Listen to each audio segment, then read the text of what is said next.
তুমি নেচে নেচে সোহে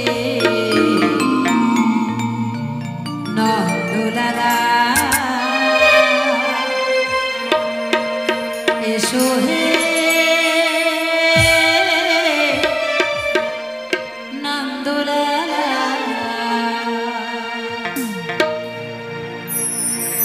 নেচে নেচে সোহে নন্দলালা এসো হে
একদিকে ভক্ত, একদিকে ভগবান।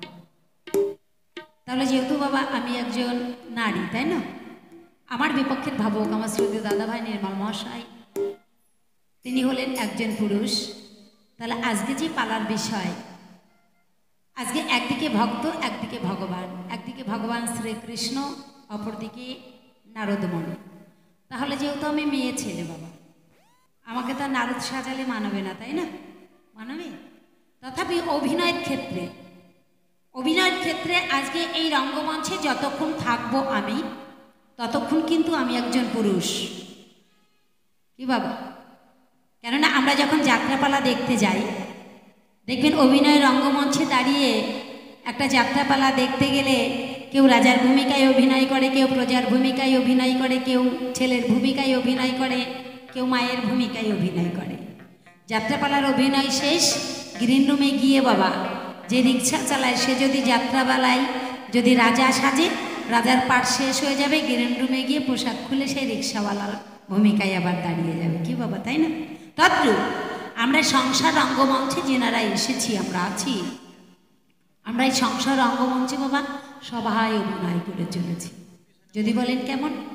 কেউ মায়ের ভূমিকায় অভিনয় করছি, কেউ ভাইয়ের ভূমিকায় অভিনয় করছি, কেউ বাবার ভূমিকায়, কেউ ছোট্ট বোনের ভূমিকায়।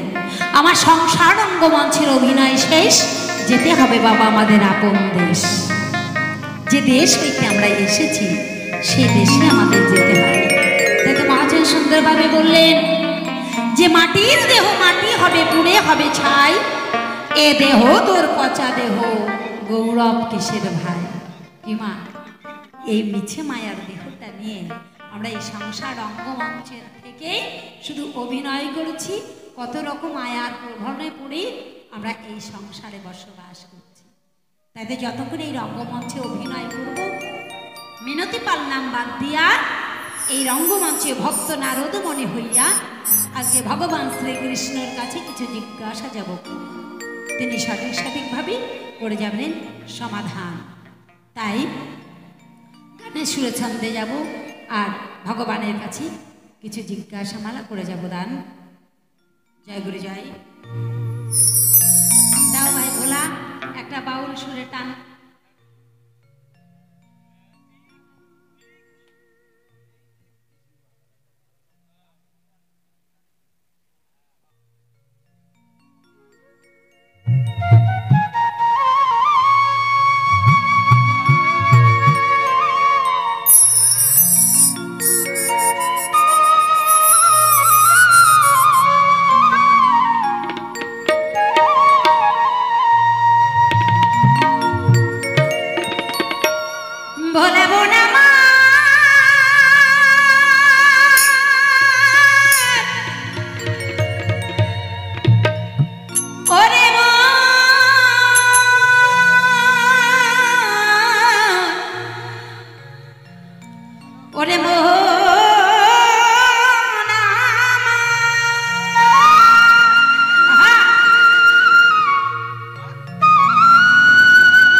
অবতরী হয়ে আসলেন।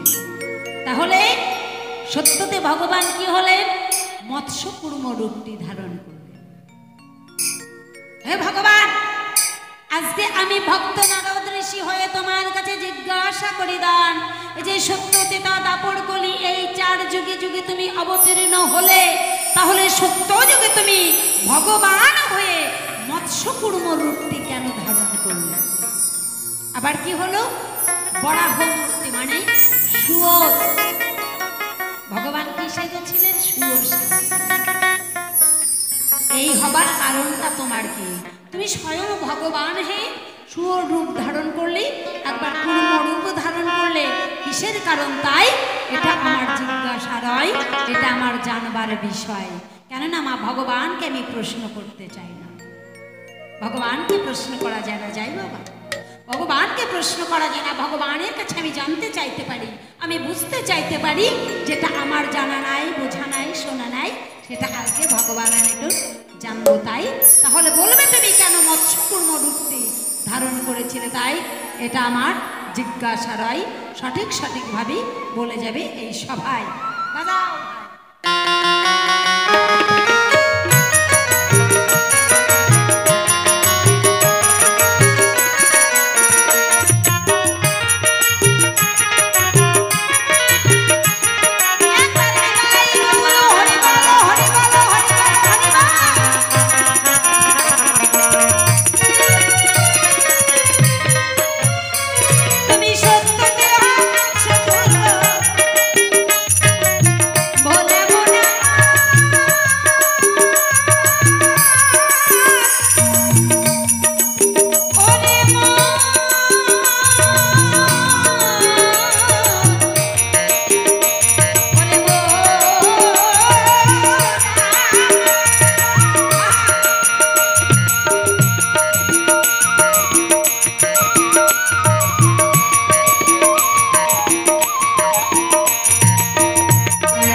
সীতাকে করলে উদ্ধার। হে ভগবান, তাহলে ওমা আমরা যদি কোনো বিপদে পড়ি বাবা, তাই না, কাকে স্মরণ করি? ভগবানকে। হে দয়াময়, আজ আমি বড় বিপদে পড়েছি, এই বিপদ থেকে তুমি আমায় রক্ষা করো, আমার সংসারটাকে বাঁচাও, আমার স্বামীটাকে রক্ষা করো, আমার সন্তানটাকে ভালো রেখো। তাহলে ভগবানকে আমরা কোন আশায় ডাকবো বাবা? কোন আশায় ডাকবো? ভগবান তো নিজের বউটাকেই রক্ষা করতে পারলেন না। হ্যাঁ, নিজের বউ সীতা, হ্যাঁ, রামচন্দ্রের বউ হলেন সীতা, সেই বউটাকেই তিনি রক্ষা করতে পারলেন না। ঘরের ঘরণী সীতা দেবী একদিন চুরি হয়ে গেল, হ্যাঁ, সংহরণ হয়ে গেল, তুমি ভগবান হয়ে রক্ষা করতে পারলে না। তাহলে কেমন করে, কোন আশায়, কোন ভরসায় আমি তোমাদের ডাকব?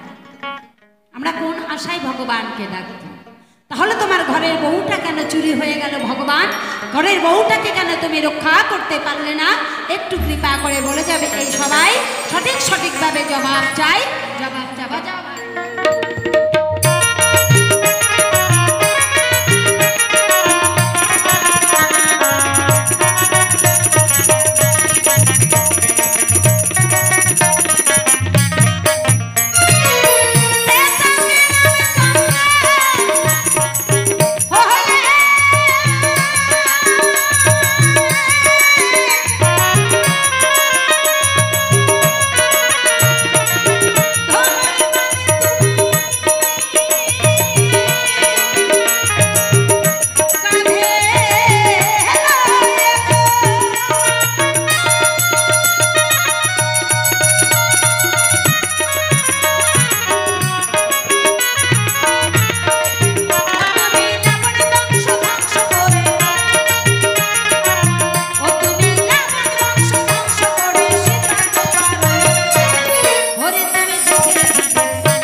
এসেছি মধুর বৃন্দাবনে মা, এসেছি সাধুর বাজারে। এখানে উলুধ্বনি জয়ধ্বনি দিতে লজ্জা সংকোচ ভয় থাকিতে নয়। আজকে রক্তের বল আছে বাবা, দুই বাহু তুলতে পারছি তাই দিচ্ছি না, আর যেদিন থাকবে না দুই বাহু তুলতে গেলেও হবে না, পড়ে যাবে বাবা। সেটা আপনাদের ব্যাপার, আপনারা দেবেন কি দেবেন না। তবে আশা করি গত বছর এখানে এসেছিলাম, আপনাদের ভালো লেগেছে, তাই আবার এবছর এসেছি। একটু সবাই মিলে বাহু তুলে উলুধ্বনি একবার রাধা কৃষ্ণ প্রেমানন্দে বলেন হরি হরি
कंस राजा जिनी भगवान श्रीकृष्णेर मामा हलेन तिनी दैवकी जिनी माता हलेन तिनी वसुदेव के पिता।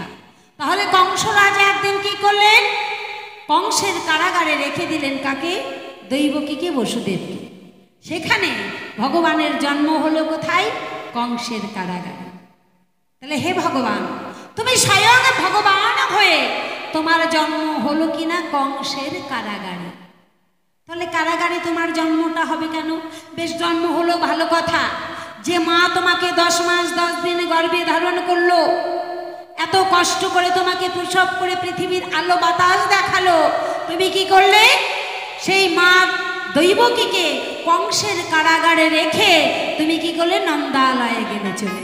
আর নন্দালয়ে গিয়ে নন্দরানী মানে যশোদা রানীকে তুমি মা বলে ডাকলে, কিন্তু যে মা তোমাকে গর্ভে ধারণ করলো সেই মাকে তুমি মা বলে ডাকলে না। আচ্ছা মা, নিজের সন্তানও যদি মা বলে না ডাকে, তার মনে যে কত দুঃখ কত ব্যথা, যে মায়ের ছেলেরা মা বলে ডাকে না তারাই জানে। কিন্তু হে ভগবান, তাহলে তুমি কি দিলে? তুমিই তো নিজের মাকে মা বলে ডাকলে না, পরের মাকে মা বলে ডাকলে। তাহলে তোমার কাছে আমার জিজ্ঞাসা রইল দান, যে যশোদা রানী কি এমন পুণ্য করেছিল তোমার মুখে মা ডাক শুনতে পেল? আর দৈবকী কি এমন পাপ করেছিল যে তোমার মতো ভগবানের মুখে মা ডাক শুনতে পেল না? মা, সে নন্দরানী নন্দালয়ে থাকে, তুমি কংসের কারাগার থেকে নন্দালয়ে চলে গেলে। নন্দালয়ে গিয়ে যশোদা রানীকে মা বলে ডাকলে, অথচ যে তোমাকে গর্ভে ধারণ করলো প্রসব করলো কংসের কারাগারি, সেই মাকে, নিজের গর্ভধারিণী জননীকে তুমি মা বলে কেন ডাকলে না? একটু কৃপা করে বলে যাবে ভগবান, এটাই আমার জিজ্ঞাসার দান।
সত্য ত্রেতা দাপর, বাবা কলিযুগ থাকলো, তাই না? ভগবানকে যদি একবারে বাবা 4 যুগের চাপ দিই, ভগবান হয়তো ভয়তেই পালিয়ে যাবে আসর ছেড়ে। তাহলে সত্য ত্রেতা দাপর এই অবধি ভগবানের কাছে জিজ্ঞাসা রইল, কলি রইল পরে, কলির কথা যাব একটু পরে বলে। জয় গুরু জয়। এখন আমি বসে যাই, ভগবানকে পাঠাই, দেখি ভগবান আমার এসে কোন কথা কয়, কোনভাবে দেয় তেনার ভাবের পরিচয়। ভগবানের মুখশ্রিত বাণী আমরা সকলেই শ্রবণ করবো। তাই জয় নিতাই, জয় শ্রী গুরু, জয় শ্রী গুরু। কৃষ্ণ হওয়ার যোগ্যতা আমার নাই, সেই জন্য ক্ষমা ভিক্ষা চাই, ক্ষমা ভিক্ষা। কারণ কি? যিনি বিশ্ব ব্রহ্মাণ্ডের মালিক, যিনি সৃষ্টির স্রষ্টা, যার ইশারা ছাড়া একটা গাছের পাতা পড়ে না, নড়ে না, নদীর স্রোতস্বিনী জল থেমে যেতে পারে, হ্যাঁ, মানে সব কারণের যিনি কারণ, তার ভূমিকায় অভিনয় করা আর জমের বাড়ির নিমন্ত্রণ খাওয়াই একই কথা বলে। সেই জন্য পাশের উকিল হয়ে দাঁড়ায়। কৃষ্ণ শব্দের অর্থ ক্রি ধাতু স্ন প্রত্যয় যোগ করে কৃষ্ণ হয়। তবে পালাটা কিন্তু আমাদের মন গড়া নয় বাবু, কমিটির আদেশ অনুসারে আপনাদের উত্থাপন করছি আপনাদের গোচরে। ভুল ত্রুটি ক্ষমা ভিক্ষা চাই। যদি ভুল হয়ে যায়, ভুলগুলো চরণ পুজোর ফুল করে চরণে ঠাঁই দেবেন, এই মনোবাঞ্ছা আপনাদের চরণে জানাই। তাহলে কৃষ্ণ শব্দের অর্থ হচ্ছে কর্ষণ শক্তি। কি কর্ষণ করছে? তাহলে একটু আমরা 16 নাম 32 অক্ষরের মধ্যে যাই। সেখানে অষ্ট হরে নিয়েছেন ঠাঁই, মানে 8টা হর, তাই না বাবা? এই যে আপনারা নিয়ম সেবা মাস করছেন, ভোরবেলাতে উঠে কীর্তন করছেন, তাই না? কৃষ্ণ নামে কি আছে? হরে কৃষ্ণ কৃষ্ণ কৃষ্ণ হরে হরে, হরে রাম রাম রাম হরে হরে। কয়টা হরে হলো মা? 8টা। তাহলে 8টা যদি হরে হয়, আমাদের দিন রাত 24 ঘন্টায় হয়। বুঝুন বিষয়, একদিন 8 দিয়ে ভাগ করুন, তাহলে 3 আসতে 24 যদি ভাগ করা যায়, এক একটা হরের ভাগে 3 ঘন্টা, মানে এটা হচ্ছে কাল। বোঝা গেল বাবা? 3 ঘন্টায় একটা কালীন, অষ্টকালীন নামযজ্ঞ, কোথাও 16কালীন 32 প্রহর, এরকম হয় না বাবা? প্রহর মানে কাল। এটা 3 ঘন্টা অন্তর অন্তর এক একটা করে হরে হরণ হয়ে যাচ্ছে, কর্ষিত হচ্ছে কৃষ্ণ শক্তি। হরণ করছে কে? যিনি সর্বময় হরি, সর্ববেদময় হরি। আমরা সেই জন্য বলি ভক্তবৃন্দ প্রেমানন্দে হরিবল, সাধুগুরু বৈষ্ণব প্রেমানন্দে হরিবল, মা কালী প্রেমানন্দে হরিবল। মানে কিছু বলার না বল, মুখে একবার হরিবল, এটাই জীবের শেষ সম্বল। ফেল দুফোটা নয়ন জল আর ব্রজের পথে চল। জয় জয় রাধা গোবিন্দ প্রেমানন্দে হরিবল হরিবল হরিবল। তাহলে এমন কর্ষণ শক্তি আমার মধ্যে নাই, ক্ষমা ভিক্ষা চাই। মঞ্চে কৃষ্ণের পাশের উকিল হয়ে দাঁড়ায়। আমার বিপক্ষের ভাবুক যিনি, মিনতি পাল নামে চিনি নদিয়াতে ওর নিকেতন। সে নাম বাদ দিয়ে আজকে সবাই নারদ হইয়া, ওটা নারদ না বাবা, নারদ তো বেটা ছেলে, মানে একটু ব্যাকরণটা বোধহয় ভুল হয়ে গেছে ওনার, তাই না? যাই মানে অভিনয় ক্ষেত্রে তো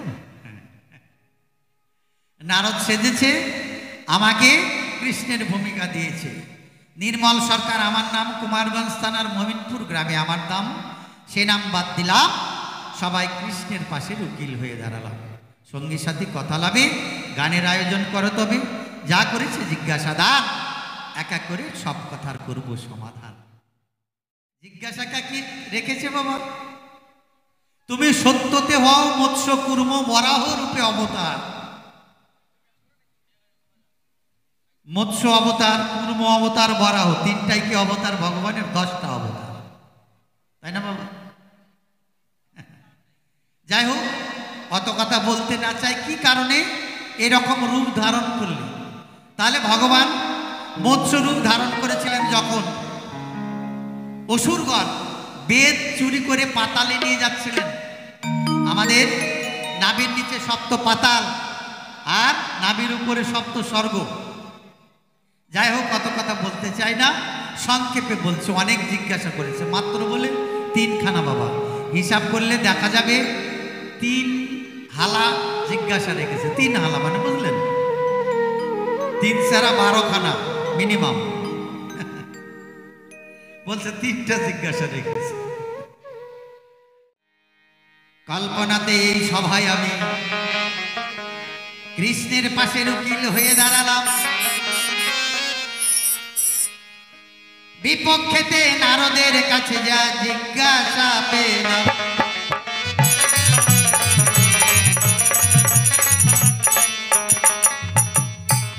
অসুররা যখন বেদ শাস্ত্র গো চুরি করে পাতালে নিয়ে যায়, গোবিন্দ মৎস্যরূপ ধারণ করে তা উদ্ধার করেছে ভাই।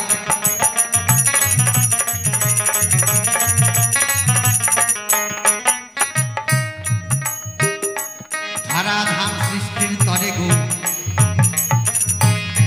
যখন মধু কৈটবের মেদ দিল সেরে, জলের মধ্যে মাটি হয়ে ডুবে যেতে শুরু করে।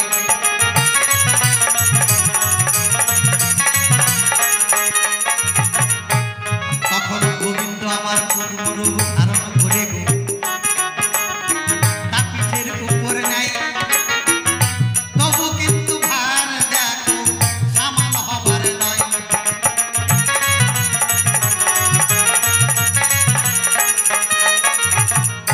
কুর্মের উপর গজ রয়েছে, তার উপর বাসুকি আছে ভাই, তার ফনারের উপরে আমাদের মেদিনী ভারও যে সামলায়।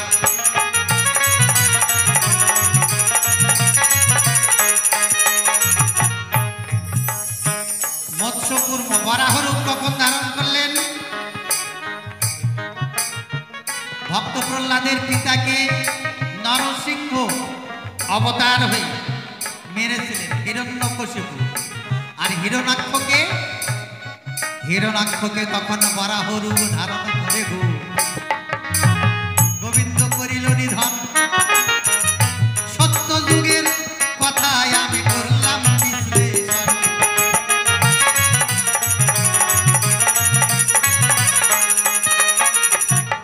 ত্রেতা যুগে রামচন্দ্র নাকি গো নিজের বউকে রক্ষা করতে পারে নাই। ভগবান বলে তাহলে কেমন করে রামচন্দ্রকে মানা যায়?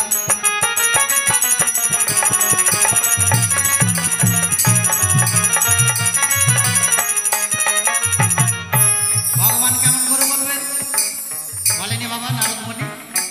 বলছে যে নিজের বউকে রক্ষা করতে পারে না, হ্যাঁ, তাকে ভগবান বলা যায়? আসলে নারদ মানে মাথা ঠিক নাই, বুঝলেন? মাথা ঠিক কেন? ও বলছে ভগবান রামচন্দ্রের বউ নাকি চুরি হয়ে গেছে। মহামূর্খ, চুরি হয়নি। কেন জানেন? পঞ্চবটির বনে যখন গো রাম লক্ষ্মণ সীতা পৌঁছালো, রাম তখন ডেকে ডেকে লক্ষ্মণকে আদেশ দিল,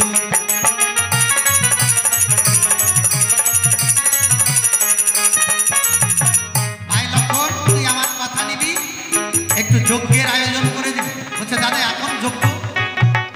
বলছে হ্যাঁ যজ্ঞের প্রয়োজন আছে। সঙ্গে সঙ্গে কথা মতো রাম যজ্ঞের করলো আয়োজন। প্রভু রামচন্দ্রে ব্রহ্মযজ্ঞ শুরু করে দেয় তখন।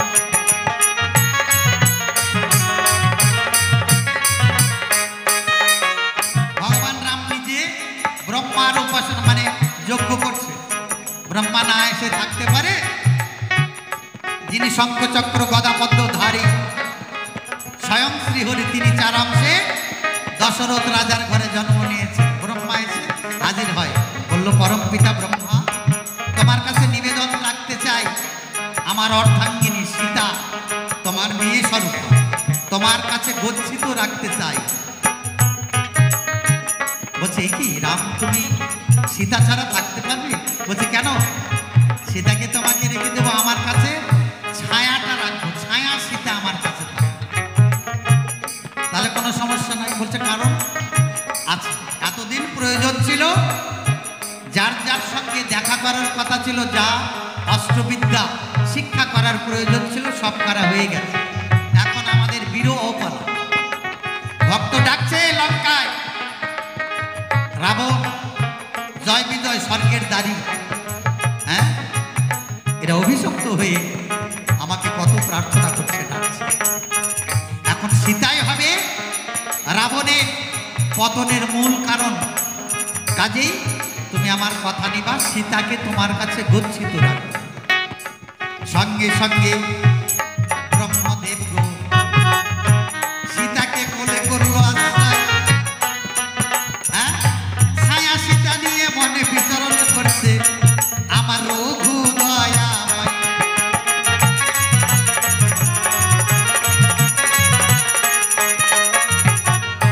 এই ছায়া সীতাকে লঙ্কার রাবণ গো হরণ করে নিয়ে যায়। আসল সীতা মোটেও কিন্তু চুরি হয় নাই।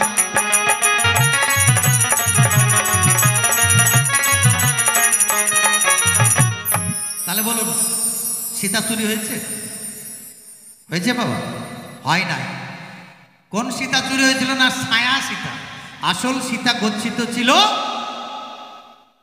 ব্রহ্মার কাছে। রাবণ ধ্বংস করে যখন ছায়া সীতাকে উদ্ধার করে লক্ষণ সহ যখন আবার সমুদ্রের এপারে এসেছিল, তখন আবার এই যজ্ঞ আরম্ভ হলো ভগবান রামচন্দ্র। তারপর ব্রহ্মাকে তুষ্ট করে ব্রহ্মার কাছ থেকে সীতাকে নিয়ে ঘরে যাচ্ছে ফিরে। কাজেই এর বাবা মাথার ঠিক নাই। আমি বলেছিলাম বলছে গান শুনেছে যে নাথি। এইবার চলুন দাপর যুগে যাই। বলছে কংসের কারাগারে নিলে জন্ম নিলে তাই। আরে কারাগার মানে কারাগার। এটা কি তোমার? যে বাড়িতে আসো এটা তোমার বাবা? তোমার বাবার ছিল? আছে? তোমার বাবার ছিল ওটা? না তার ঠাকুর দাদা? এ পৃথিবী যেমন আছে তেমনি পড়ে রবে। সুন্দর পৃথিবী ছেড়ে একদিন সবাইকে চলে যেতে হবে। তাহলে আমাদের কর্ম কি? আমরা হচ্ছি নিত্য কৃষ্ণ দাস। কৃষ্ণ ভজিবার তরে সংসারে আইনু, মিছে মায়ায় বদ্ধ হয়ে বৃক্ষ সম হয়। গোবিন্দ অর্জুনকে বললেন কস্য মাতা কস্য পিতা কস্য ভগ্নি কস্য ভ্রাতা। এবার বলেনি? হ্যাঁ, সর্বথা ধর্ম পরিত্যাজ্যং মামেকাং শরণং ব্রজ অহং তং সর্ব পাপে মোক্ষায় अस्मि মা শুচি। বলেনি গো? তাহলে আমরা সবাই নিত্য কৃষ্ণ দাস। এই দিকে নাই বাবা। কংসের কারাগার মানে কংস মানে কি? আমরা যদি সন্ধি বিচ্ছেদ করতে যাই, হ্যাঁ, ক যোগ অংশ মানে কয় অংশ, তাই না বাবা? কয় অংশ? শুধু ভগবান কংসের কারাগারে জন্ম নিল? হ্যাঁ, বাবা দিয়েছে স্যার অস্থি মজ্জা নখ দন্ত বাবা। মা দিয়েছে স্যার কি?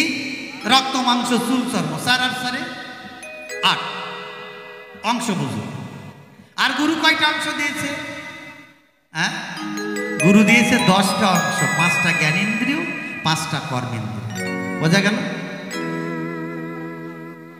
মা দিয়েছে স্যার, বাবা দিয়েছে স্যার, স্যার স্যারে 8, গুরু দিয়েছেন 10। এই 18 অংশে মানব দেহ বস। যাই যাই নিতাই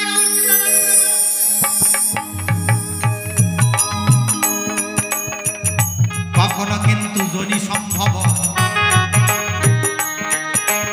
দেবতাগণ নয়, অজনি সম্ভব তারা জানিবে নিশ্চয়।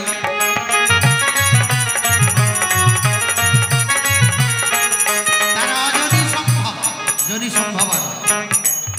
মায়ের বায়ু গর্ভ হয়েছিল, সেখানে এসে নারায়ণ, এটা কোন নারায়ণ? ক্ষীরোদ সাই নারায়ণ, যার মধ্যে কৃষ্ণ শক্তি বর্তমান ছিল, এই রক্ত মাংসে এসে গড়াগড়ি দিল। তাহলে বলবেন আমরা যে কৃষ্ণের জন্মাষ্টমী পালন করি, হ্যাঁ বাবা করে তো।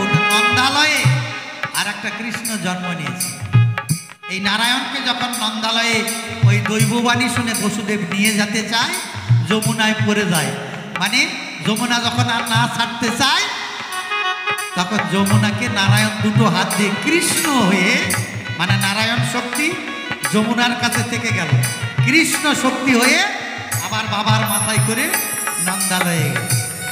যখন বসুদেব চিন্তা করছে ওটা আমার না এটা আমার, দেখছে এক, বলছে না দৈববাণী শুনতে হয়েছে, ওটা রাখি, এটা জানতে হবে। ওখানে কিন্তু আর একটা মেয়ে সন্তান, এই কৃষ্ণকে নিয়ে যখন পাল্টাতে যায়, দুই কৃষ্ণ তখন কিন্তু এক হয়ে যায়।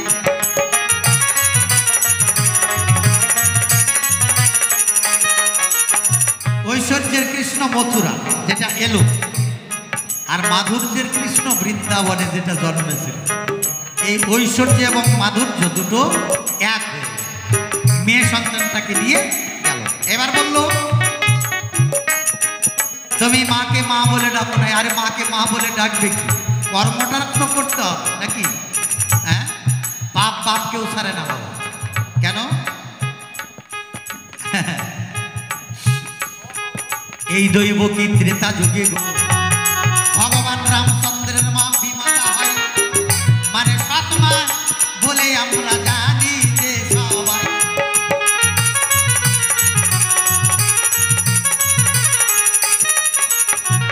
রামের মাতার নাম কি? কৌশল্যা দেবী। আর কইকেয়ী হচ্ছে সৎ মা। কিন্তু জানেন ভগবান রামচন্দ্র কইকেয়ীর মনোবৃত্তি মনোভাব বুঝতে পেরেছে। সেই জন্য যখন যা চাই, যখন ঘুমায়, যখন যা আবদার সব পূরণ করে কইকেয়ী মা। বিনা কারণে রামচন্দ্রকে গো কইকেয়ী বনবাসে পাঠায়। সাত মাস কর্ম কিন্তু মোটেও এটা নয়।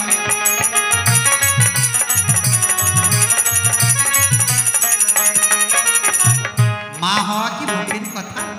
যে না বোঝে সন্তানের ব্যথা। সৎ মা মানে কি? যার আচরণ সতে পরিপূর্ণ, অসৎ আচরণ কখনো দেখাবে না, সেটা হচ্ছে সৎ। কিন্তু বিনা কারণে নিজের ছেলে ভরতকে রাজা করবার জন্য আগের দিন যাকে অভিষেক করা হয়েছে, অযোধ্যার রাজা ঘোষণা করেছেন দশরথ, তাকে পাঠিয়ে দিলেন বনে।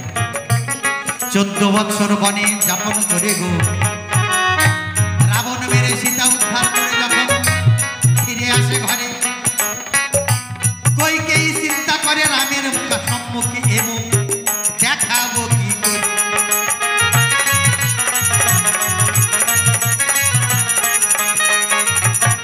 হায়রে হায়, করেছে অন্যায়।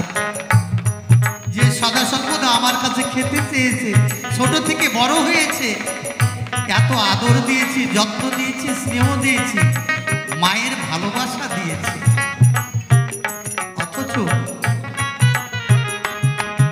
আমি তার সৎ মা। কিন্তু আমার মধ্যে তো সৎ আচরণ আমি দেখতে পেলাম না, অসৎ আচরণ করেছি। রামকে বিনা কারণে আমি বনে পাঠিয়েছি, যে আমাদের নয়নের মনে ছিল না। আমি মুখা রামচন্দ্রকে দেখাতে চাই। সঙ্গে সঙ্গে বিষের নাড়ু নিয়ে কইকেয়ী যখন খাবে, খেতে যাচ্ছে, বলছে এ মুখ আর দেখাবো। বিষের নাড়ু নিয়ে যখন মুখে দিতে যায়, সঙ্গে সঙ্গে বাধা দেয় রাম দয়াময়। বলছে মাগো, এ কি করছো? আত্মহত্যা করা মহা পাপ না? আত্মহত্যা করা মহা পাপ। বলো মা, তোমাকে আমি সন্তান হিসাবে কি দেই? যখন যা খেয়েছি, চেয়েছি, পেয়েছি তোমার কাছে, তোমার কোলে ঘুমিয়েছি, আমি কৌশল্যার কাছে যাই না। আমাকে বিনা কারণে 14 বছরে বনে পাঠাবে।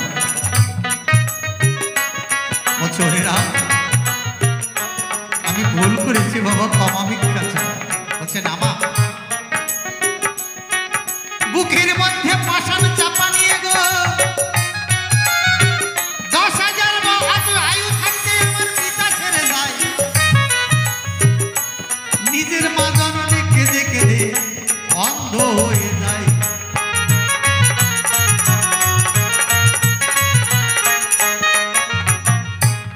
নিজের মা রাম রাম বলতে বলতে নয়নে অন্ধ, আর দেখতে পায় না।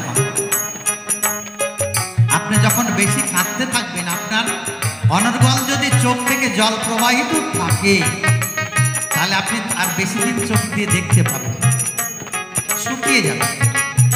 10,000 বছর আয়ু থাকতে পুত্র শোকের পাষাণ চাপ মানে বুকে নিয়ে পিতা মারা গেলেন। মা, একটা মা হয়ে আর একটা মায়ের প্রাণে এরকম করে ব্যথা দিলে মনে পাচ্ছে তাপ, তাই দিচ্ছে অভিশাপ।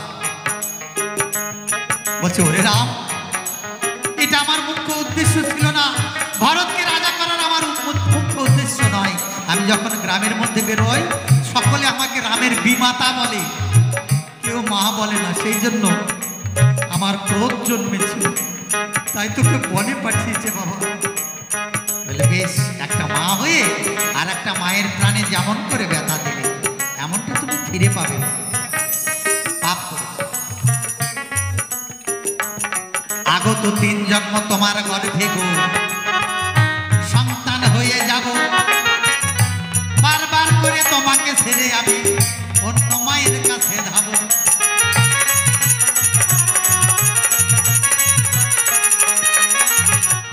এক জন্ম নয়, 3 জন্ম এরকম। তাহলে একবার কৃষ্ণ হয়ে গেলেন, একবার বৌদ্ধ অবতারে এসেছে কলির নিমা। সবার জন্য অসুবিধা।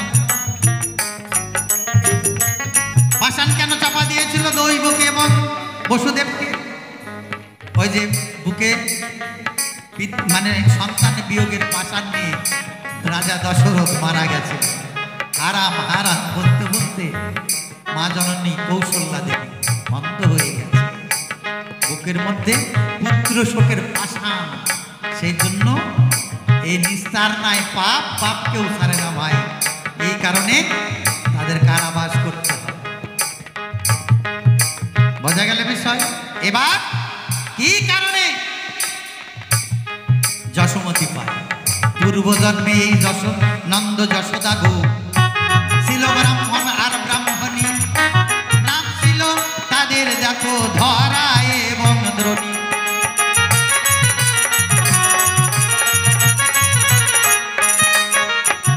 ধরা এবং দ্রোণ, তারা ব্রাহ্মণ এবং ব্রাহ্মণ। আমরা সবাই জানি এরা ভিক্ষাবৃত্তি করে খায়, ভিক্ষা করে যা পায় আগে গোবিন্দের ভোগ লাগায়, তারপরে প্রসাদ। দেখেছেন?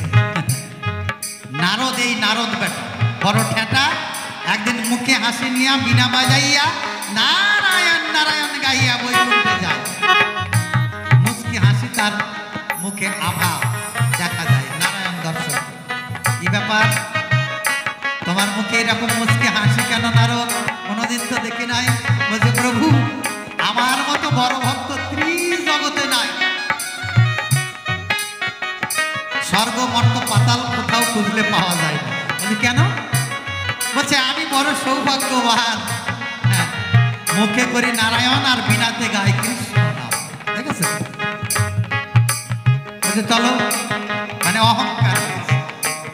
গোবিন্দ বলছে অহংকার হয়েছে তো চলো একটু ভ্রমণে যাই। বলছে বাহ, এমন সৌভাগ্য কয়জনের হয় বাবা? গোবিন্দের সঙ্গে ভ্রমণ করতে যাওয়া এর 4টিখানি কথা নয়। আমি যেতে চাই। বলছে এই বিষয়ে যাওয়া হবে না, রূপ পরিবর্তন করতে হবে। অতীত রূপে 2 জন দেখো এলো ধরা পড়ে, ঘুরতে ঘুরতে দুপুর বেলা গেল, হ্যাঁ, ওই ধরা সতীর দ্বারে।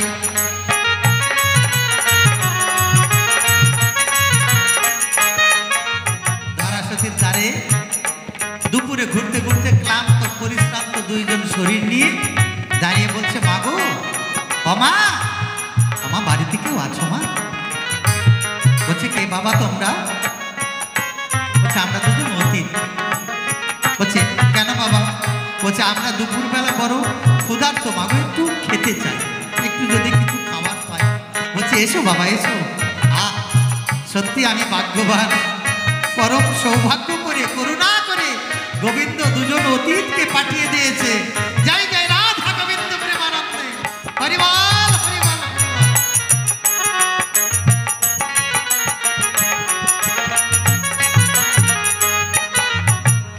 ভক্তি ভরে ধরা সতী মায়া মা অতীতকে ঘরে নিয়ে যায়, নয়ন জল দিয়ে সব ধোয়াইয়া যায়।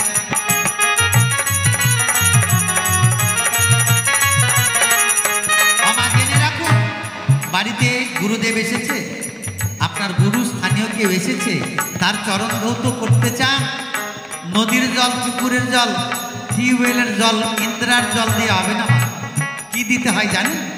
2 ফোঁটা নয়ন জল ছেড়ে দিয়ে পদযুগল দৌত করে দেবে। গোবিন্দ সব কিছু সহ্য করতে পারে, পারে না মাত্র ভক্তের নয়ন জল সহ্য করতে।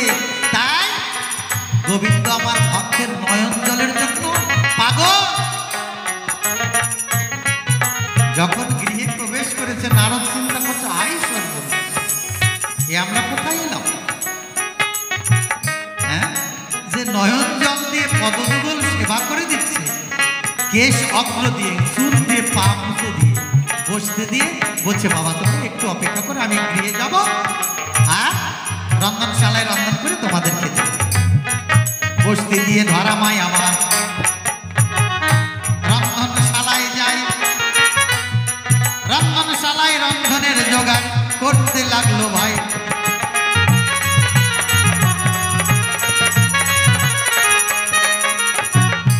রন্ধনশালায় রন্ধনের জোগাড় করছে, উনুনে জাল জ্বালিয়ে দিয়ে হাঁড়ি চাপিয়ে দিয়ে, চাল ধুতে হবে না মা, চাল নেবার জন্য যখন হাঁড়িতে হাত দেয়, দেখছে এক মুষ্ঠ হাঁড়ির মধ্যে চাউল কিন্তু নাই।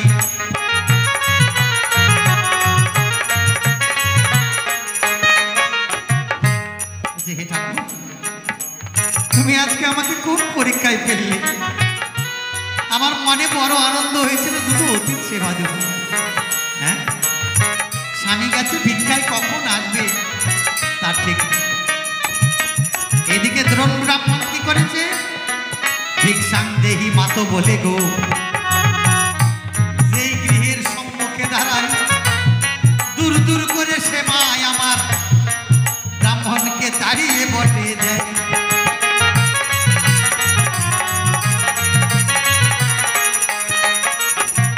যে বাড়ির সম্মুখে বলছে, মা গো একটু ভিক্ষে দাও না মা, দাও না মা একটু ভিক্ষে। হবে না, দেখছো না কাজে ব্যস্ত আছে, যাও, হবে না। বলছে, দাও না মা, তোমার এই একমুষ্ট ভিক্ষে দিয়ে আমি গোবিন্দের ভোগ লাগাবো গো, তোমার সংসার ধর্ম পুণ্যের হবে, দাও না একমুষ্টি ভিক্ষে। সবাই দূর দূর করে যখন দ্রব্যকে গো তাড়িয়ে বসে দেয়, সারাদিন অতিবাহিত হলো, এক মুষ্টি ভিক্ষা পেল না। তাই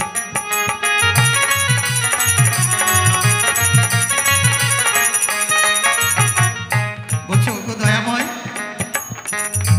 বাড়ি ফিরে আসছে, আর তো কেউ দিবে না, বেলা প্রায় ডুবে যাচ্ছে। আজকে আমরা দুজন নাই 2 গ্লাস জল খেয়ে থাকবো, কিন্তু তোমাকে কি দেবো দয়াময়? এক মুষ্টি ভিক্ষাও তো কেউ আমাকে দিলে না, কারো প্রাণী একটু মায়া মমতা হলো না বাবা।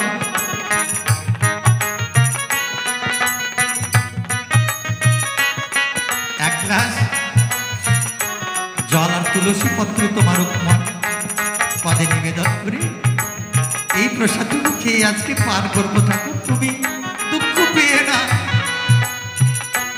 কালকে আবার আমি ভিক্ষা করে নিয়ে এসে তোমাকে অন্ন ভোগ চড়াবো। কৃষ্ণ নাম গাইতে গাইতে দ্রোণ বাড়ির দিকে ফেরে, দূর থেকে ধরা সতী চোখে দেখো পরে।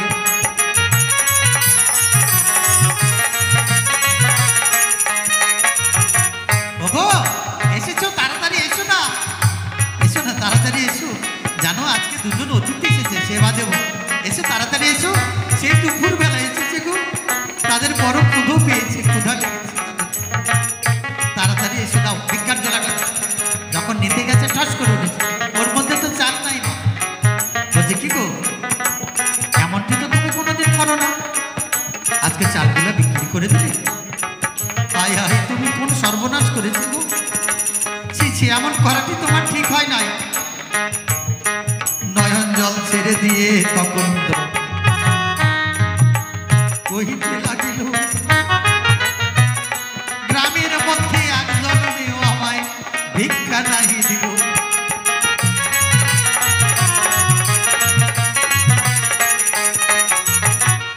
যার বাড়িতে গিয়ে ভিক্ষা চেয়েছি, ভিক্ষা আনতে সবাই আমাকে দূর দূর করে তাড়িয়ে দিয়েছে। ধরা কারো প্রাণী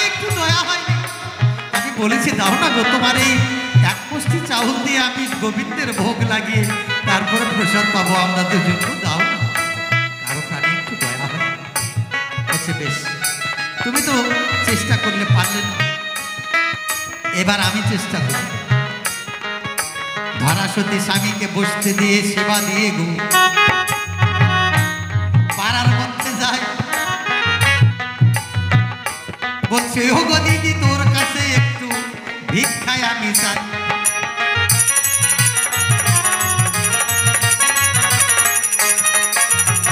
মা, ও দিদি দে না, আমার বাড়িতে সেই দুপুরবেলা দুটো অতিথি এসেছে রে, বড় ক্ষুধা পেয়েছে তাদের, দে আজকে ধারে দে, আমি কালকে স্বামী যা পাবে সব দিয়ে দেবো, অসুবিধা দে না ভাই।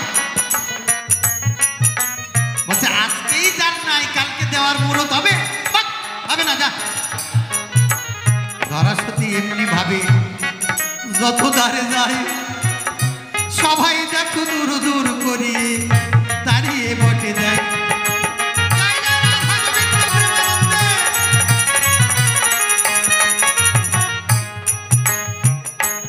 ধরা চিন্তা করছে, হাইরে মানবে জন্ম নিয়েছি, হতে চেয়েছিলাম স্বামীর সহধর্মিনী, স্বামীকে সংসার ধর্মে ধর্মপথে সহযোগিতা করবে।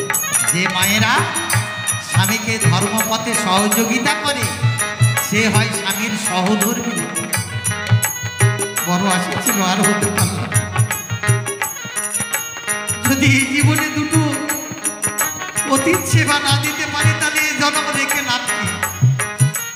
যমুনার জলে কলসি গলায় বেঁধে প্রাণ বিসর্জন দেব, এই মুখ নিয়ে সংসারে আমি আর ফিরে নয় আসিব।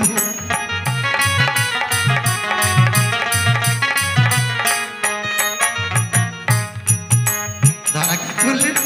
গলায় কলসি বেঁধে যখন যমুনাতে জাম দেবে, এমন সময় দৈববাণী হচ্ছে, ধরা আত্মহত্যা করো না, ধরা আত্মহত্যা করা মহাপাপ। ফিরে যাবা, পথের ধারে একজন মুদিকে দেখতে পাবো, তার কাছে যাওয়া, পেলেও পেতে পারো। আদেশটা হচ্ছে কি, তাই নাকি? মনের আনন্দে ধরা তখন গো গলের কলসি খুলে ফেলে দেয়, কৃষ্ণ নাম গাইতে গাইতে বাড়ির পথে ধার।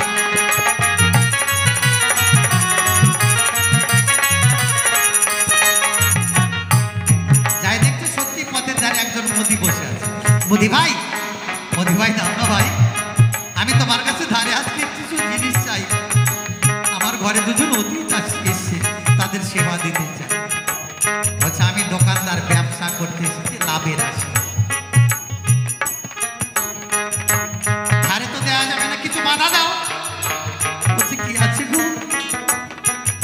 স্বামীর দেওয়া শঙ্খ সিঁদুর আর এই যে ছেঁড়া বস্ত্র, একটা শাড়ি পরে আছে তার শত, এছাড়া তো কিছু দেবার নাই, আমরা ভিক্ষা করে খাই। বলছে আছে, কি আছে আমার? তুমি আমার কথা নিবা, তোমার বাম স্তন কেটে আমার কাছে বাধা দিবা, তাহলে তুমি সব পাও। চাইনি ওগো মোদি ভাই, যেই দিন চন্দ্র সূর্য সাক্ষী রেখে 10 ডেকে ব্রাহ্মণ দিয়ে আমার স্বামী হাতে আমার পিতৃদেব আমাকে করেছে সমর্পণ, সেদিন থেকে আমি নিঃস্ব, আমার স্বামীর সব কিছু তাকে দেওয়া হয়ে গেছে, এ দেহ তো আমার নয়, কেমন করে তাহলে স্তন কেটে বাধা দেই? তোমাকে জানাই, তুমি একটু অপেক্ষা করো ভাই, আমি শুধু স্বামীর কাছে যাব, আদেশ দিয়েছে স্তন কেটে তোমার কাছে বাধা দেব। বলছে বেশ তাড়াতাড়ি আসবে। সঙ্গে সঙ্গে দৌড় দিয়ে গো ধরাসতীর ধরল স্বামীর পাই, ওগো স্বামী তোমার কাছে আদেশ একটি চাই।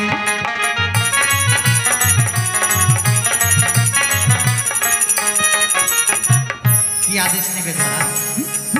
বলছে জানো গো স্বামী, তোমার কাছে কোনোদিন আমি কিছু চাইনি গো, আজকে একটু দাও না, দেবে আমার? কি বলো? বলছে আমার স্তন কেটে বাধা রেখে আমি স্বামীর মানে সেবা দিতে চাই, আমি স্বামীর সহধর্মিণী হতে চাই। বলছে না ধরা না, তোমার সহ্য হবে না, স্তন কাটলে পরে অনেক ব্যথা পাবে, অনেক রুধির দ্বারা বয়ে যাবে, তুমি তো অবলা সরলা, তুমি সহ্য করতে পারবে না, এই আদেশ আমি দিতে পারবো। বলছে দাও না গো, মানবে জন্ম নিয়েছি, তোমার পদ সেবা করবো, তোমার সহধর্মিণী হবো গো, এইটুকু সুযোগ করে দাও না।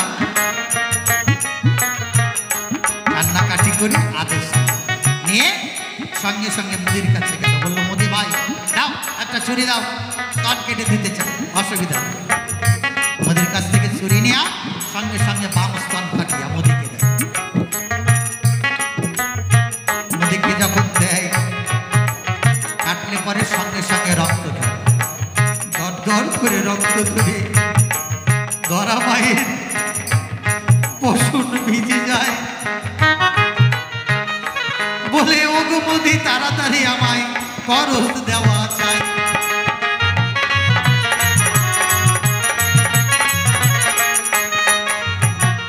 বস্ত্র ভিজে যাচ্ছে, চিন্তা করছে সব নেওয়া হয়ে গেছে, মোদি দিয়ে দিন, স্তন কেটে যে বাদ দিন।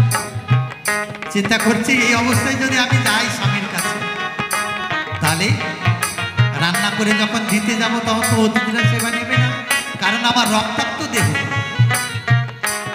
ছেঁড়া বস্ত্রের অর্ধেকটা গো আবার ছিঁড়ে নেয়, শক্ত করে 7 পা ঘিরে বক্ষ বাঁধল তাই।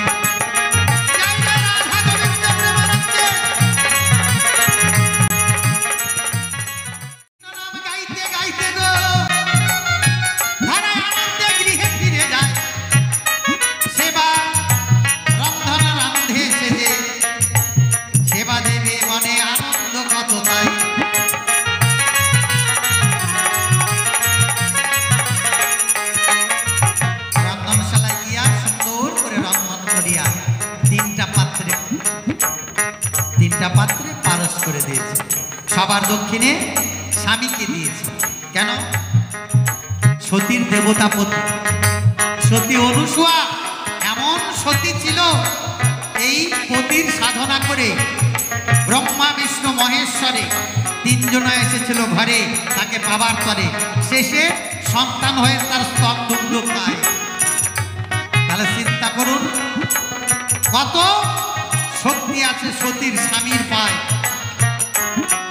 কেউ স্বামীকে ভজনা করলে জগৎ স্বামীকে লাভ। সবার দক্ষিণে স্বামীকে দিল, তারপর দুজনকে বসালো, পারস দিল স্বামীকে, মাঝখানের দিয়েছে যখন, শেষেরটাকে দিতে যাবে যখন, ওই সপ্ততলা ভেদ করে ঘুম 1 ফোঁটা রুধির দ্বারা মাটিতে পড়ে যায়।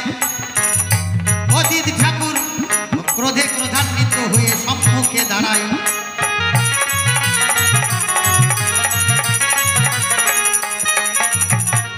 একই তুমি অপবিত্র আগে বলো নাই, সেই দুপুর বেলা এসেছি, আমরা অন্য কোথায় যেতাম, সেবা নেব না, তুমি কুলোটা অপবিত্রা, তুমি চরিত্রহীনা। ধরা মহামান এতগুলো কথা আর সহ্য করতে পারল না, বলছে ও অজিত ঠাকুর, আমি অপবিত্র নয়, আমি কুলোটা নয় গো, আমি অসুচি নয়, তবে রুধির দ্বারা কেন পড়ল?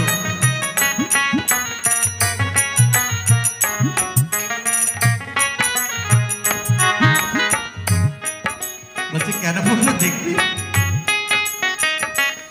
সঙ্গে সঙ্গে ধরা সতী মা আমার বুকের কাপড় খুলে দেয়, রুধির দ্বারায় তখন দেখো ভক্ত বেঁচে যায়।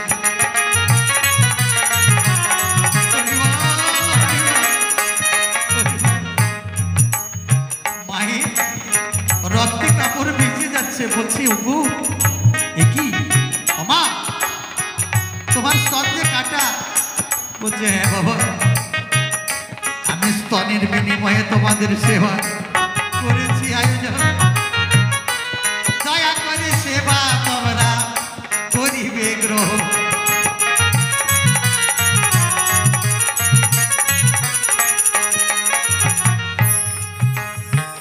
মা আমরা অনেকখানি গিয়েছি, অনেক সেবা পেয়েছি, কিন্তু তোমার মতো এমন সেবা দেওয়ার লোক আমরা জীবনেও পাইনি গো। তোমার সেবা তো নেবই, এর মধ্যে আছে তোমার ভক্তি, তোমার শ্রদ্ধা, তোমার ভালোবাসা, তোমার প্রেম।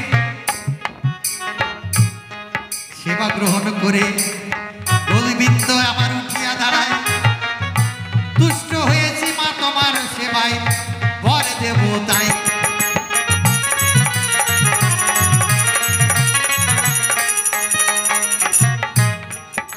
বলছে মাগো তোমার সেবায় তুষ্ট হয়েছে। সঙ্গে সঙ্গে দাঁড়িয়ে গেলেন শঙ্খ চক্র গদা পদ্মধারী আমার নারায়ণ স্বয়ং শ্রীহরি, বিনা কাঁধে নিয়া নারায়ণ নারায়ণ গাইয়া। তখন এই নারদমণি দাঁড়িয়ে যায়, আনন্দের আর সীমা নাই। জয় জয় রাধা গোবিন্দ প্রেমানন্দে, হরিবল হরিবল হরিবল।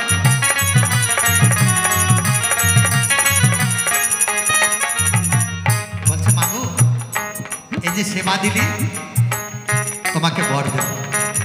সঙ্গে সঙ্গে নারদ ধারাসতী মায়ের পায়ে পড়ে গেলেন। বলছে মা আমাকে ক্ষমা করো মা, আমি গোবিন্দের কাছে অহংকার করেছিলাম, আমার মতো ভক্ত সংসারে নাই। এখন দেখছি তোমার মতো ভক্তা জীবনে দেখতে পাওয়াই দায়, তাই প্রণাম জানাই তোমার পায়ে মা, ক্ষমা করো আমায়। বলছে আমি ক্ষমা করার কে? যিনি বিশ্ব ব্রহ্মাণ্ডের মালিক তার কাছে ক্ষমা চাই। বলছে প্রভু আমাকে ক্ষমা। নারায়ণ বলল মা বর চাও। বলছে বাবা বর যদি দিতে হয় তবে এই বর দাও, তুমি আমার সন্তান হয়ে আমার কাটাস্তনের দুগ্ধ খাও। জয় জয় রাধা গোবিন্দ প্রেমানন্দে।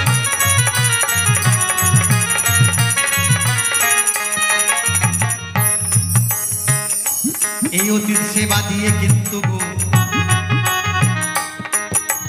নন্দ যশোদা কৃষ্ণ পেল বলে তাই মা মা বলে ডাকে খেলে মায়ের কোল আলো মনে ভাই।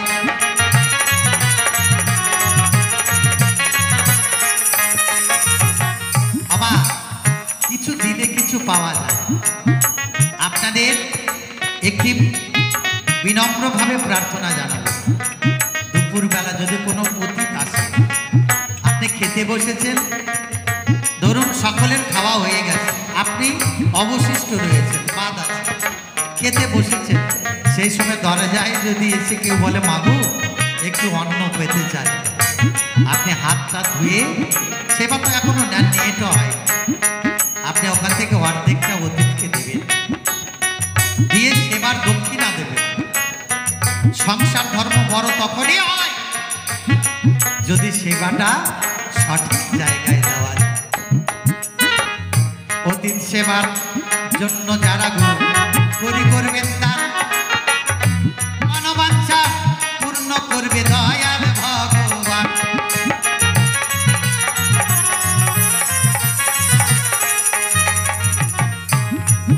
তাহলে মা যশোদা কি করলেন? অতীত সেবা দিয়ে যে এরা ধরা এবং ব্রাহ্মণ এবং ব্রাহ্মণ তারা গোবিন্দকে পেল কি করে? সেবা দিয়ে। তাই আসুন মাগো আপনারা যারা সেবা দিতে চান, অতীত সেবা, এই সময়ে আমার হাতে কিছু অর্থ করে দান করবেন, এটাই অতীত সেবা হবে। তবে এটা আমরা নিয়ে যাব না গোবিন্দ সেবার জন্য, গোবিন্দ সেবার জন্য আমরা কমিটির তহবিলে তুলে দেব। এসো এসো মা জননী, করবে না আর দেরি, সেবার জন্য দিয়ে যাবেন আপনারা কিছু করে দেরি।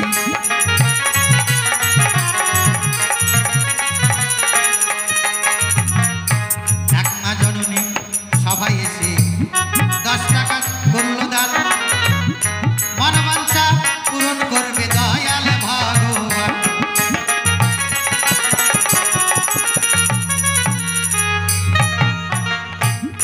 টাকা দান করিল এসে 2 জননী, তাকে কৃপা করবে না আমার ব্রজের রাধা রানী।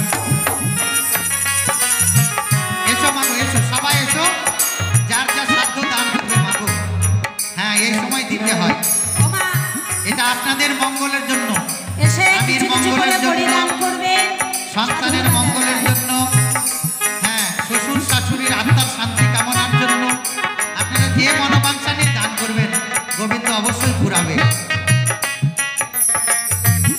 কত টাকা কত দিকে নষ্ট হয়ে যায়, সাধু সেবায় দান করিলে বিফল না যায়। সবাই এসো মামা, সবাই এসো মা, আসো আসো। এসো এসো এসো না গো, এসো তারা করি, এখনই গান করবো শুরু, সহে না আর দেরি।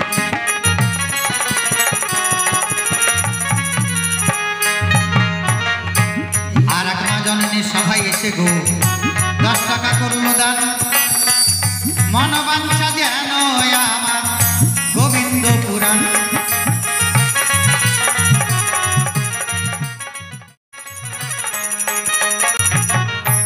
একটা মাত্র জিজ্ঞাসা তোমার কাছে গো করে গেলাম দান, এসে তুমি সঠিকভাবে করবে সমাধান। তবে আর বেশি কথা বলবো না, ছেড়ে দিয়ে যাবো আমার কাব্য আলোচনা। দেখি এসে কোনভাবে কোন কথা কয়, কোনভাবে তার দিচ্ছে তার ভাবে পরিচয়, সেভাবে পরে পরে আসরে দাঁড়াবো। আমার যত মনের কথা বলিয়া বলবো, আসরে আসেন যত সাধুগুরু বৈষ্ণবগণ, আপনাদের প্রধানত হইলাম এখন। আপনারা কিঞ্চিত করে আশীষ করবেন না, তবে তো সার্থক হবে আমার গাওয়া গান। এ পর্যন্ত ভাব মিলে ভাব সাঙ্গ করি। জয় জয় ভগবান কৃষ্ণ প্রেমানন্দে। জয় গুরু জয় নিতাই। তাহলে ভগবানের কাছে যে সব জিজ্ঞাসা করেছিলাম দান সঠিকভাবে করলেন সমাধান। যাবার সময় মানে ভগবান হয়ে ভক্তের কাছে জিজ্ঞাসা করো গেল দান যে হে নারদমণি, তোমার হাতে একটা বীণা দেখতে পাই, সেই বীণায় সর্বদাই নারায়ণ নারায়ণ গান গায়, অথচ তোমার মুখে কেন কৃষ্ণ নাম নাই? তাই না? তোমার বীণায় কৃষ্ণ নাম নারায়ণ নারায়ণ কয়, অথচ তোমার মুখে কৃষ্ণ নাম নাই কেন? একটু জানাবে সবাই। যাব সেই জায়গায়। তাহলে একটাই জিজ্ঞাসা করেছে দান। দেখতে দেখতে আমাদেরও প্রায় শেষের মধ্যে সময় আসবেন সুজন মালি, উত্তম মাহাত্ম, জয় গুরু জয়। তারপরে দুজন মিলে একটু মুখোমুখি তরচার লড়াই।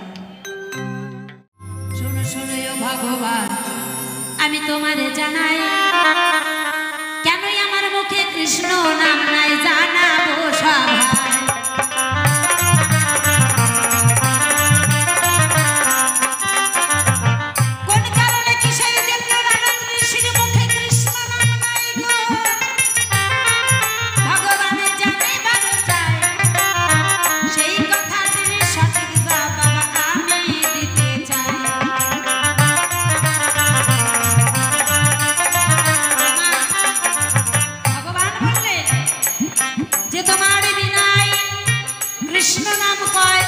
তোমার মুখে কৃষ্ণ নাম নাই কেন? ওমা, নারদের মুখে কৃষ্ণ নাম ছিল। নারদ সর্বদাই উঠতে বসতে শুতে ঘুমোতে নিশি জাগরণে সর্বদাই নারদ কৃষ্ণ নাম করত। সর্বদাই তার মুখে কৃষ্ণ নাম ছিল। একদিন নারদ মনে যখন কৃষ্ণ নাম করতে করতে পদ দিয়ে চলিয়া যায়,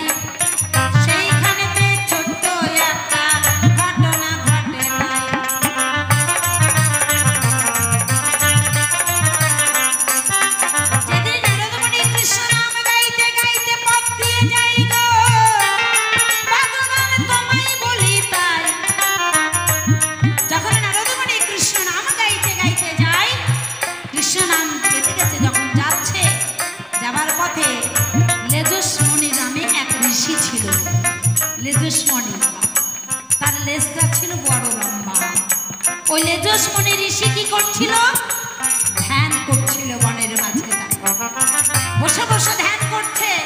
আর নারদ মুনি মনের আনন্দে কৃষ্ণ নাম গাইতে গাইতে ওই জঙ্গলের পথ ধরে যখন যায়, নারদ মুনি বাবা তো লক্ষ্য করে নাই ওই লেজসমণি ঋষির লেজে তখন নারদ মুনির পা পড়ে যায়। যখন পা পড়ে গেল, সঙ্গে সঙ্গে ঋষির ধ্যান ভেঙে গেল। ধ্যান ভেঙে গিয়ে সঙ্গে সঙ্গে চিৎকার করে উঠল, কে তুই বৎস, আমার করেছিস ধ্যান ভঙ্গ, আমি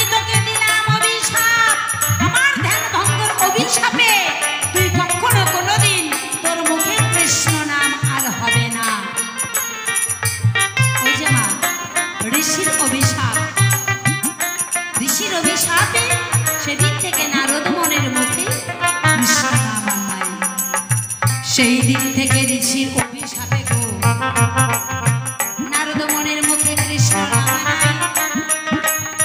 সর্বসর্বা গায় নারদ মনে নারায়ণ নারায়ণ কয়।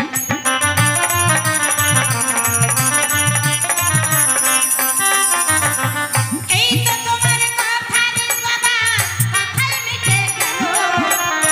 সাদ বদনে ভক্ত বিন্দু হরি হরি বল।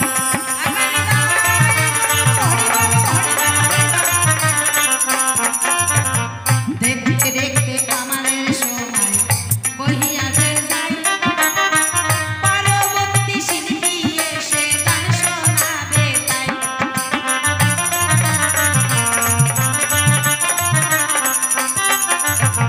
ভক্তই আমি ভগবান মিলে মিলন গীতি গাই। ভক্তবিন্দুই আপনারা সবাই শ্রবণ করবেন তাই।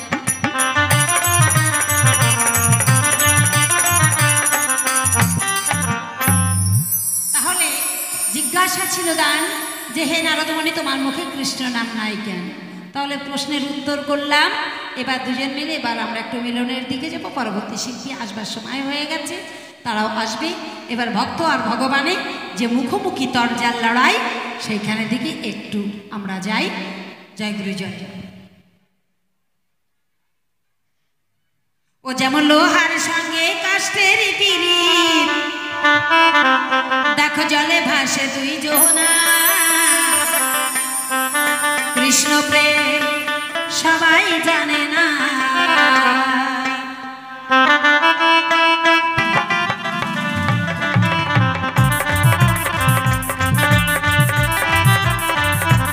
ও যেমন লোহার সঙ্গে কাষ্টের পিরিত, জলে ভাসে দুই জোনা। কৃষ্ণ প্রেম সকলেই জানে না। শোনো শোনো ও ভগবান তোমার জানা আচ্ছা বেশ, একটা কথা তোমার কাছে জানবার আশা বলো।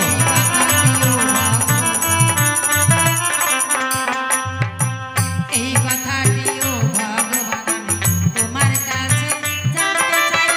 সঠিক সঠিক জবাব দেবে তুমি এই ধর্মসভায়। তোমার যা জিজ্ঞাসা তাই খোলসা, গোপন কিছু রাখবো না। কৃষ্ণ প্রেম সকলে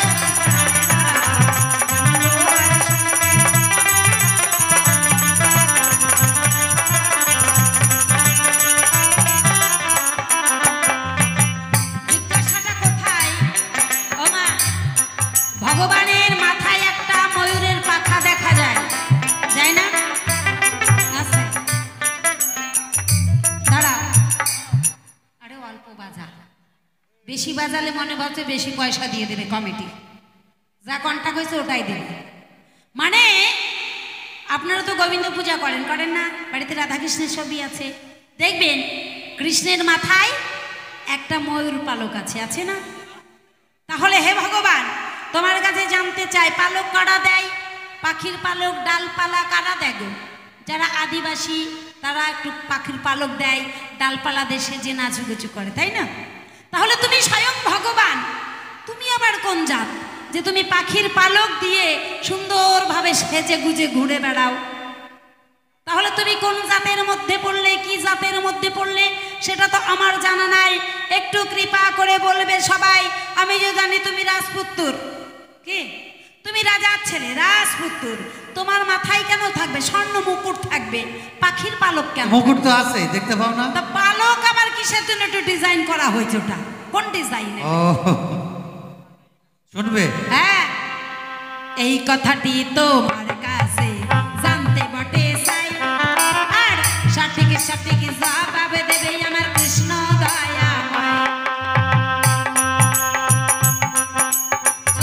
সভা মাঝে যে সব কথা করলে তুমি দান, এক এক করে সব কথারই আমি করব সমাধান। একদিন গোবিন্দ বিরজার মন রাখবার জন্য তার কুঞ্জে যাই।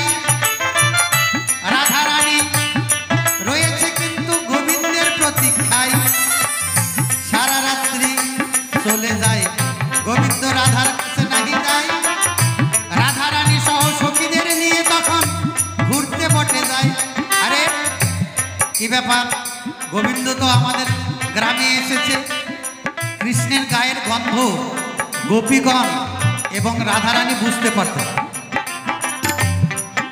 চল তো খুঁজতে যাই। খুঁজতে খুঁজতে যখন দেখো বিরজার কুঞ্জে যাই, আচ্ছা আচ্ছা, গোবিন্দ চিন্তা করছে এখনো বুঝি ধরা পড়ে যাই। বিরজাকে বলছে তুমি নদী হও, আমি সর্প হয়ে পালাই, রাধারানী ধরার তবে ক্ষমতায় আর নাই। তখন কি করলেন?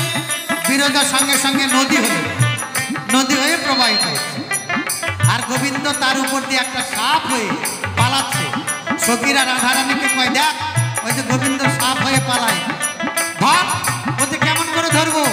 ওরে ময়ূর হয়ে সাপকে তুই ধরে ওকে দিবি, তাহলে তোর কৃষ্ণকে তুই কিন্তু আবার ফিরে পাবি। রাধারানী যখন ময়ূর হয়ে ওই ধরতে বটে যাই, একটা আঙ্গুল বিঁধে যাই ওই যে গোবিন্দের মাথায়, রুধির ধারা ঝরে তখন গোবিন্দের মাথা দিয়া, যখন রক্ত পড়ছে কৃষ্ণ তখন কৃষ্ণ হয়ে দাঁড়িয়ে গেছে, বলছে ধরা পড়ে গেলাম।